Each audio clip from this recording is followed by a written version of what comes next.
What you have just heard my colleagues discuss, building empathy and confidence, resilience, learning and context, would not be possible without the strength of our community.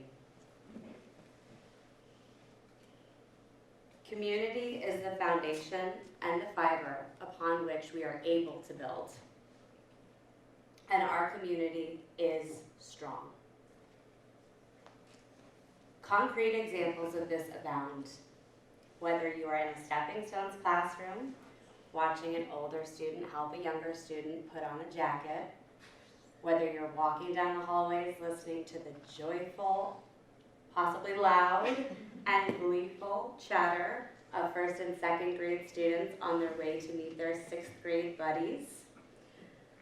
You might have even attended a primary moving up ceremony. By a show of hands, how many of you have done that? So quite a few of you have. And it is incredible, if you have not, to watch a primary third year, figuratively and literally, pass the light of learning to a second year. This is community. And as you've also heard my colleagues say, we are incredibly focused not just on the product, but on the process. And it is that which requires a closer look to understand the intentionality of how and why community is deliberately curated in so many, sometimes unobserved ways. As you all know, our classrooms are aesthetically beautiful. However, form follows function. They are curated to promote curiosity, to inspire collaboration, to foster confidence and resilience. The deliberate setup of the classroom leads to independence and student ownership of their actions. This also supports them in understanding that they have ownership over their actions. Children have the power to make choices about their work within reasonable limits, depending on their ability and their interests. They are intrinsically motivated to work hard, to receive lessons on work that is more challenging. Tables are placed around the room that accommodate multiple children, with enough space on the floor for children to work there too. This allows for collaboration, inspiration, and passion. In multi-age classrooms, which we are through second grade, children learn from and are inspired by older mentors. There is inherent community building.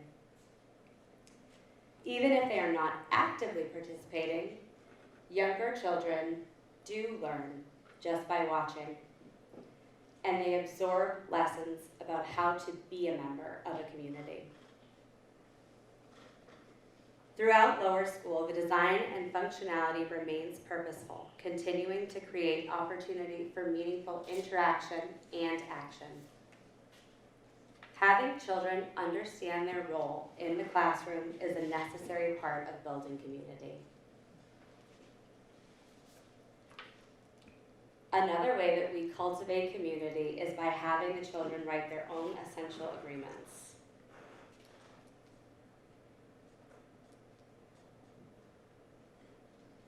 So in every single class, every single child takes part in writing the essential agreements. They come up with a list of guidelines that they want to live by. They take ownership of deciding together how they can best learn in their small community so that we can best work together as a school community. It's a living document that can change throughout the year, and as we are brainstorming as a class, we always discuss the why. Why is this a good idea? Why is this something that we need to live by and agree to? In order for children to become confident and build resilience, they need to become comfortable taking risks. We provide them with the framework to do so by helping them feel not just physically, but also emotionally safe. And you'll see that in the essential agreements. Be respectful and safe digital citizens. Use our self-management skills. You can tell this came from an older classroom, not a primary class. We also provide the opportunity for children to take ownership and responsibility for their daily classroom expectations and make it a meaningful experience. There is inherent interdependence in our community, and it's one that's based on kindness and respect.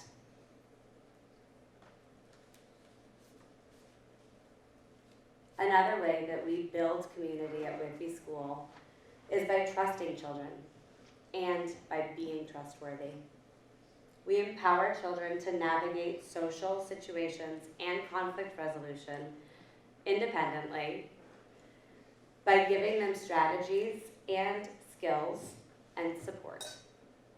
We do not force children to say, "I'm sorry." We do not intervene unless absolutely necessary. And this happens at the peace table, in the big yard, every single day. And children are successful because they're given the tools to do so. They can respectfully advocate for themselves and for others and solve what at times can be very tricky social dynamics and difficult disagreements, which begins to help them develop their own voice.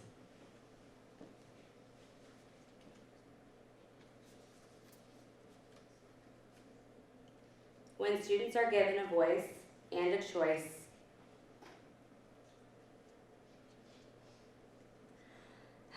and this is where you also tell students, it's okay, you can take a breath. Primary deep meditation and mindfulness.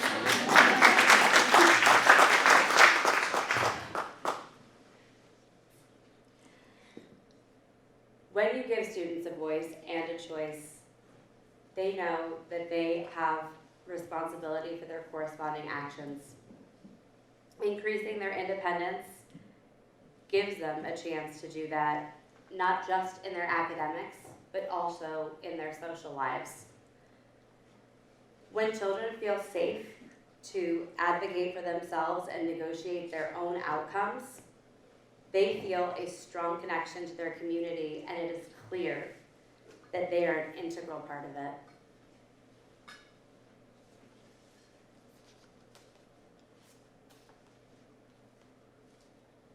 Within our community, this practice of respectfully negotiating is supported and encouraged, as each child is acknowledged as a critical member of our community.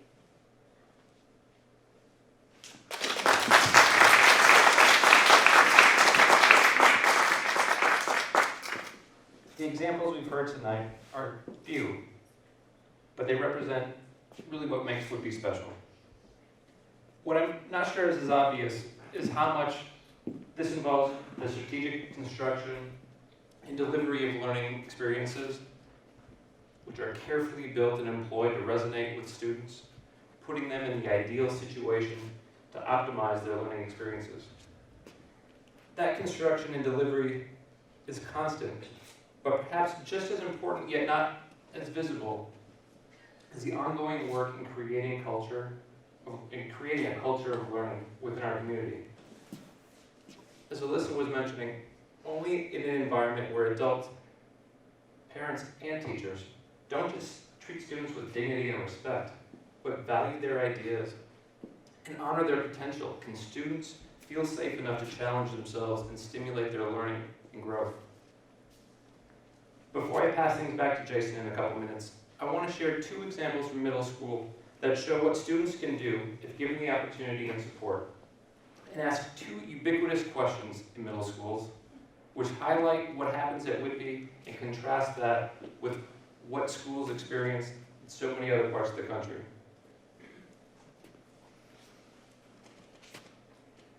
Example number 1 is 6th grade brand design. In 6th grade design, students go on a year-long journey to create a brand and build out different aspects of that brand. from designing a mission statement, a motto, creating a logo, thinking about packaging. All of these things go on top of the product. What is it they're trying to do? Students even create a 30-second elevator pitch in case they're ever stuck in an awkward conversation with an adult that they can talk about their brand. One aspect of their messaging and communications curriculum is to create a concrete piece of communication tool, a press release. Now, there are different ways to, I should stop for a second. Those of you who yet to have a student in the upper school, this is a homework posting on Veracross, just to show that indeed this is a real thing, that students get assigned to create a press release. Now, there are many ways you could do a press release, the easiest of which is probably to, imagine you have an event and you are going to write and release this press release. That would be easy, that would not be risky, that would not be meaningful. So what Mr. Lohmeyer does is Mr. Lohmeyer creates genuine opportunities for student brands to run and operate. So he plans several different upper school activities. There's one tomorrow, which is a upper school movie night. And different brands, student brands, get the opportunity to be part of this process of planning, to deliver, and then to market their work afterwards. So back to the press release. This is the assignment, and following a recent upper school experience, students were assigned a great press release. And again, I'm showing you the Google Doc. And I'm just trying to prove that these are students who are putting this together. You can see that we've got a little bit of Mr. Lohmeyer there, but mostly it's students going back and forth, adding their content, and after researching a good press release, after researching the components of that and taking the information from our event, they put together their own event. This is another group's press release and their draft of that. But every group submits their press release, and then collectively the students work together to identify the key components and the most powerful aspects of each press release.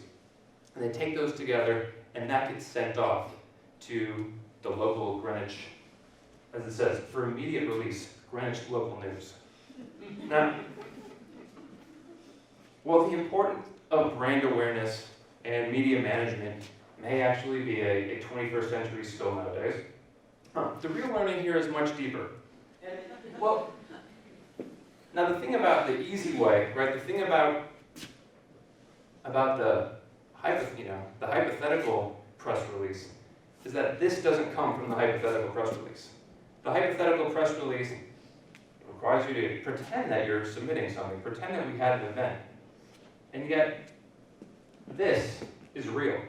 This is evidence that what you just did, what you just engaged in, is meaningful, not just to you and your friends who feel like you have to do this, but to real adults who are employed at real news outlets who deemed your actions and your coverage and your work meaningful.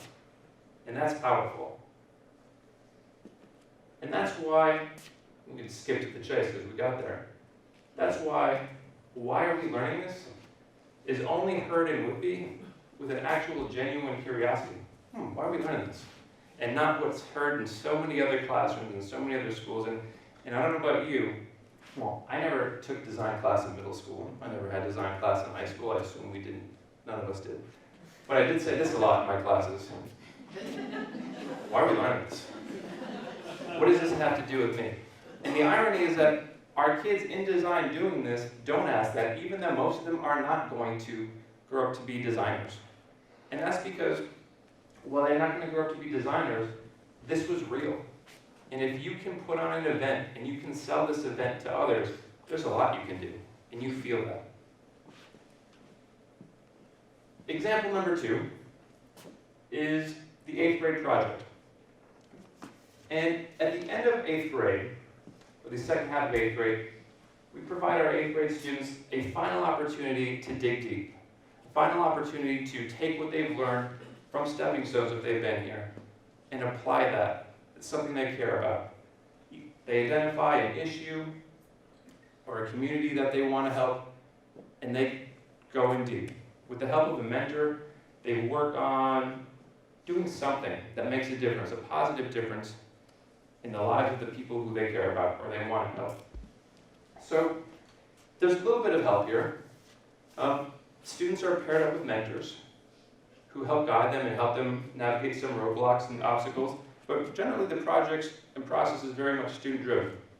Over the years, we've made some tweaks, one of which is blocking off over a week where students take a hiatus from their normal classes and just dive deep in this process. Now, I've only had time to show a couple, and the project itself is really just one component of the larger process, and that's of taking action and being an advocate for something you care about. But from last year's project, I'm going to share 4 with you. One is this student who wanted to combine his love of cooking with empowering students to eat more healthy. So he created his cookbook for young teens and beginning chefs that features tasty yet healthy and easy to make dishes, providing an alternative to junk food, in which he marketed to teens and is available for download as an iBook. Another student interviewed popular female parkour and free runners, running athletes to create a documentary focused on girl empowerment. Currently, as of yesterday, with close to 2,000 views. Another student, having seen the sparse library for underserved girls in the Dominican Republic, decided to plan a green book fair to raise money to buy Spanish language books so she could build out their library. The Green Book Fair she organized, she ran, she recruited volunteers, she took the money and she helped order books, she delivered them themselves, she paid the shipping for the extra bags to bring this on JetBlue, and she made this happen.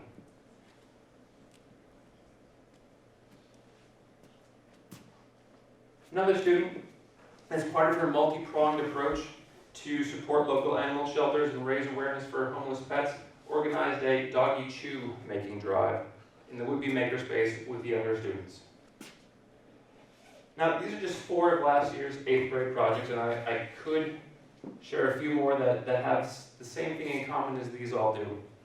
And that is that a significant portion of these projects continued after they had already been turned in and successfully completed. So let me repeat that. In a time where many teachers in schools all over the country report ongoing frustration with students asking, is this going to be on the test? These 4 students and others, all of whom were just weeks away from graduating, all of whom had already completed their presentation, signed their project statement, met with their advisors one last time to get their feedback, kept on working well after their due date. Why? And it's the same thing that we've been hearing all night. They felt empowered, they felt engaged, and they were doing something meaningful and purposeful. And that resonates with them just as it resonates with all of us. Now that's the result of years in the making, of teachers, students, parents creating a safe and challenging environment that honors each child's inherent curiosity and desire to make an impact on the world. All of us at Whitby are part of the community that supports these genuine opportunities. As a member of the Whitby faculty and a father of 2 Whitby children, I thank you.